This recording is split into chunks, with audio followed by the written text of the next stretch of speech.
Hello friends, देश Prajapati GK में आपका स्वागत है। सिंधु घाटी सभ्यता में आज हम पार्ट 3 के बारे में अध्ययन करेंगे। इसमें पहला प्रश्न है, सिंधु घाटी सभ्यता की प्रमुख विशेषता क्या थी। सबसे प्रमुख विशेषता जो मानी जाती है सिंधु घाटी सभ्यता की वो थी नगर योजना। अगला प्रश्न है, हड़प्पा सभ्यता के तहत वह एकमात्र जगह कौन सी है जहां पर 216 मीटर लंबा व 36 मीटर चौड़ा एक नौका घाट अवस्थित है। नौका घाट जहां पर नाव रुकती है, जहां से नाव स्टार्ट होती है, नदी में जो नौका घाट होता है वो। तो नौका घाट कहां पर अवस्थित है? लोथल में। और लोथल जगह कहां है? गुजरात में स्थित है। अगला प्रश्न है, हड़प्पा संस्कृति से जुड़ा स्थल रंगपुर किस नदी के तट पर स्थित है? तो रंगपुर भादर नदी के तट पर स्थित है। अगला है, सिंधु घाटी सभ्यता की सबसे बड़ी इमारत कौन सी थी? तो सिंधु घाटी सभ्यता की सबसे बड़ी इमारत अन्नागार को माना जाता है। अगला है, मोहनजोदड़ो के महान स्नानागार की खोज किसने की थी? तो मोहनजोदड़ो के महान स्नानागार की खोज आर.डी. बनर्जी ने की थी। सिंधु घाटी सभ्यता का प्रसिद्ध नगर हड़प्पा स्थित था। हड़प्पा कहाँ स्थित था? हड़प्पा रावी नदी के तट पर स्थित था। वह सेंधवपुरा स्थल जहाँ पर झूकर संस्कृति विकसित हुई है, तो वह है चंबुदड़ो। अगला प्रश्न है, स्वतंत्रता के उपरांत भारत के किस प्रांत से सबसे अधिक सेंधवपुरा स्थल खोजे गए हैं? तो गुजरात से सबसे अधिक सेंधवपुरा स्थल खोजे गए हैं। सेंधव सभ्यता से संबंधित सर्वाधिक पुरा स्थल किस नदी के तट पर विद्यमान है? तो यह घग्गर नदी के तट पर विद्यमान है। सिंधु वासियों का मुख्य भोज्य पदार्थ क्या था? सिंधु वासियों का मुख्य भोज्य पदार्थ था गेहूं और जौ। अगला प्रश्न है, सिंधु सभ्यता के सबसे पूर्वी स्थल। सिंधु सभ्यता का सबसे पूर्वी स्थल आलमगीरपुर को माना जाता है। और आलमगीरपुर किस राज्य में स्थित है? उत्तर प्रदेश में स्थित है। तो आलमगीरपुर का उत्खनन किया गया था, तो वाई.डी. शर्मा के द्वारा आलमगीरपुर का उत्खनन किया गया था, जो कि सिंधु सभ्यता का सबसे पूर्वी स्थल माना जाता है।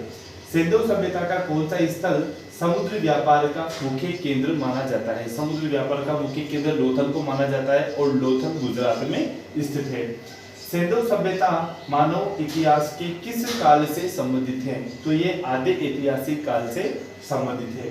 कौन सा हड़प्पा पुरा स्थल हिंदुकुश पर्वत श्रृंखला के उत्तर में स्थित है? जो ये सोर्तगुई जो स्थल है ये हिंदुकुश पर्वत श्रृंखला के उत्तर में स्थित है। अगला प्रश्न है, नवदा टोली, एरन तथा नागदा की मालवा संस्कृति किस संस्कृति का प्रमाण है? तो यह हड़प्पा पश्चात का प्रमाण है, यानी हड़प्पा सभ्यता के बाद का प्रमाण है। कौन सा हड़प्पीय नगर 3 भागों में विभाजित है? तो ये धोलावीरा जो नगर है, ये स्थल है, यह 3 भागों में विभाजित है। और धोलावीरा किस राज्य में स्थित है?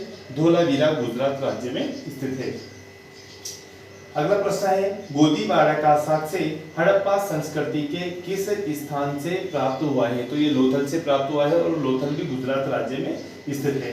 सेंधवपुरा स्थल महानगर कौन सा माना जाता है? तो ये राखीगढ़ी को माना जाता है और राखीगढ़ी हरियाणा राज्य में स्थित है। हड़प्पा संस्कृति के किस स्थल से मध्यनगर का प्रमाण मिला है? तो कालीबंगा से मध्यनगर का प्रमाण मिला है। और कालीबंगा कहां पर स्थित है? राजस्थान के हनुमानगढ़ जिले में स्थित है। और कालीबंगा का अर्थ होता है काले रंग की चूड़ियां।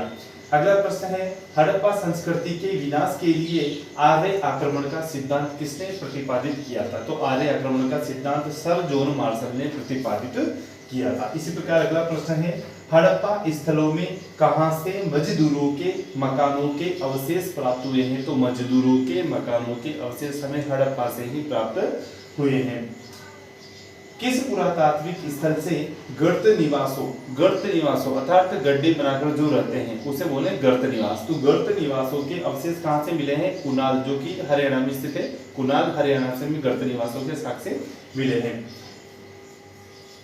हड़प्पा संस्कृति के किस स्थल पर रक्षा प्राचीरों से निचले नगर के भी घिरे होने का स्पष्ट साक्ष्य प्राप्त हुआ है? तो ये कालीबंगा से प्राप्त हुआ है। कालीबंगा राजस्थान के हनुमानगढ़ जिले में स्थित है और कालीबंगा का अर्थ होता है काले रंग की चूड़ियां।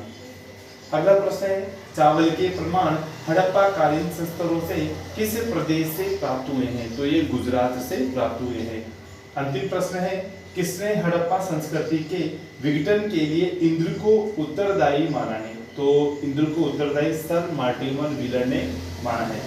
आशा करता हूँ फ्रेंड्स आपको वीडियो अच्छा लगा होगा। आपको ये प्रश्न अच्छे लगे होंगे। ये प्रश्न मैंने उन्हीं में से लिए हैं जो एग्जाम में आए हुए प्रश्न हैं। Thanks friend for watching this video.